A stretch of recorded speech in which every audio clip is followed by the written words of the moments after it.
تو غسل کا جہاں تک مسنون طریقہ ہے، غسل کب واجب ہوتا ہے، غسل کب کرنا ہوتا ہے، اس کے لیے 6 کنڈیشنز اسکالرز بتاتے ہیں کہ ان 6 کنڈیشنز میں غسل واجب ہو جاتا ہے.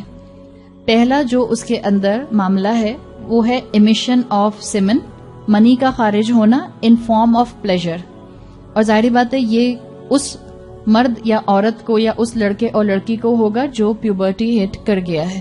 امیشن آف منی، emission of semen in the form of pleasure, چاہے سوتے ہوئے ہو چاہے جاگتے ہوئے ہو. اگر ویٹ ڈریم آیا ہے یا سونے کے بعد آپ نے محسوس کیا ہے اور آپ نے کوئی ایسا خواب دیکھا ہے تو آپ پر غسل واجب ہو جائے گا. تو ایک غسل کی یہ کنڈیشن ہے.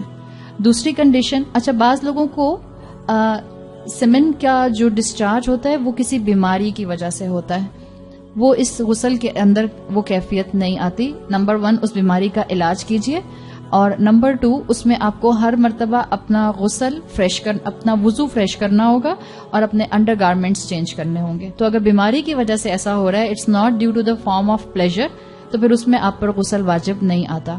دوسری کنڈیشن جس پر غسل واجب آتا ہے وہ ہے ہسبینڈ وائف ریلیشن شپ.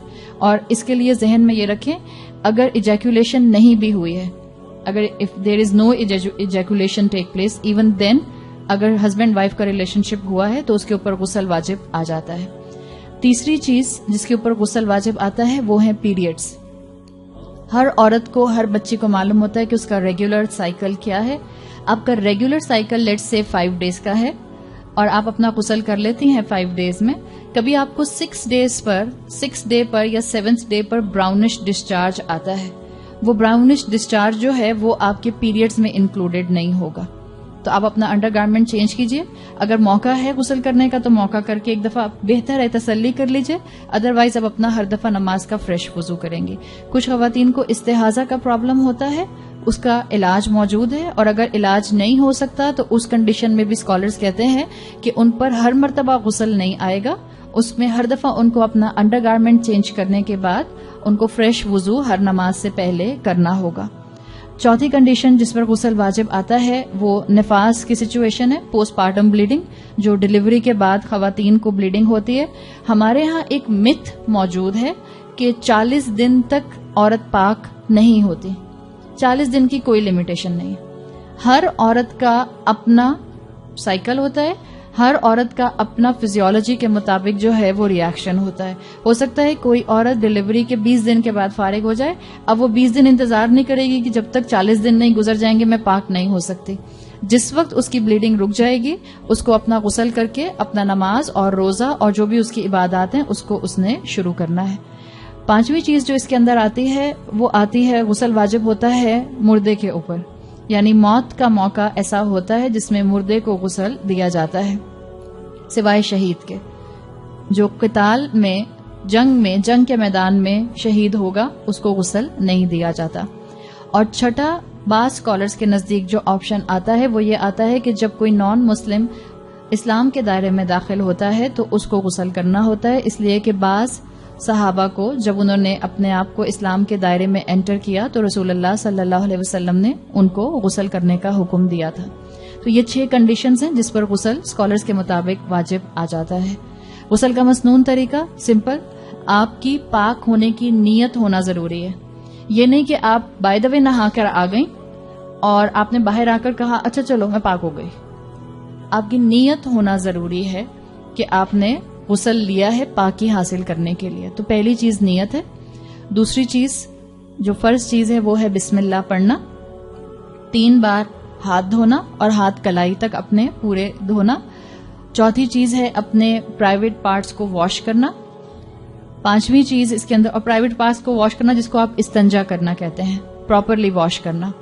پانچویں چیز جو اس کے غسل کے فرائض میں آتی ہے وہ ہے وضو کرنا، اور بالکل ویسا وضو کرنا جیسا وضو نماز میں کیا جاتا ہے. یعنی آپ کلی سے شروع کر کے پیروں تک پورا وضو آرڈر میں فالو کریں گی. یہ بھی آپ نے غسل شروع نہیں کیا، اس سے پہلے آپ سے سارے کام کر رہی ہیں. یہ سنت کا مسنون آرڈر ہے. اس کے بعد ہاتھ گیلے کر کے 3 بار کانوں میں اپنے لے کر جانا. یہ ایڈیشنل آپ کو بعض احادیث کے اندر یہ حکم ملتا ہے. ٹھیک. اور 7واں سٹیپ ہے سر کے بالوں کی جڑوں کو گیلا کرنا. اب کیونکہ اگر آپ مثال کے طور پہ شاور کے نیچے کھڑی ہیں تو آٹومیٹیکلی آپ کے سر کے بال گیلے ہو رہے ہوتے ہیں، پھر بھی آپ اپنے سر کے بالوں کی جڑوں کو ہاتھوں کے ساتھ، انگلیوں کے ساتھ اس کا خلال کر سکتی ہیں.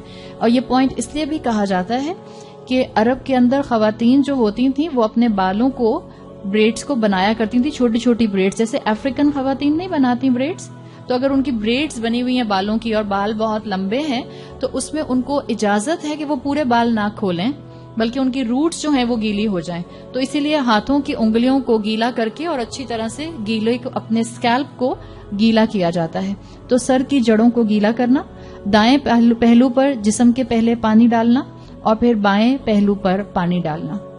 اس طرح سے آپ کا غسل مکمل ہو جاتا ہے. اور خاص طور پر جو آپ کا بیلی بٹن ہے، جو آپ کے آرم پٹس ہیں اور جو آپ کے انڈر نیز جگہیں جہاں بینڈ ہوتی ہیں، اگر آپ بیٹھ کر نہا رہے ہیں تو بینڈ جگہ ہوتی ہے، وہاں پہ چانسز ہوتے ہیں کہ پانی ٹچ نہیں کرے گا.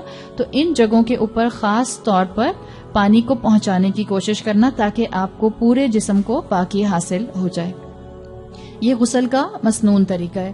اس کو سیکھیں، اپنی اولادوں کو سکھائیں اور اس کو آگے پھیلائیں، اس لیے کہ طہارت کا علم حاصل کرنا ہر مسلمان کے اوپر فرض عین ہے. اللہ تعالی ہم لوگوں کو پاکی نصیب فرمائے تاکہ ہماری عبادات میں ویلیڈیٹی آ جائے. گمراہیوں کی رات میں نور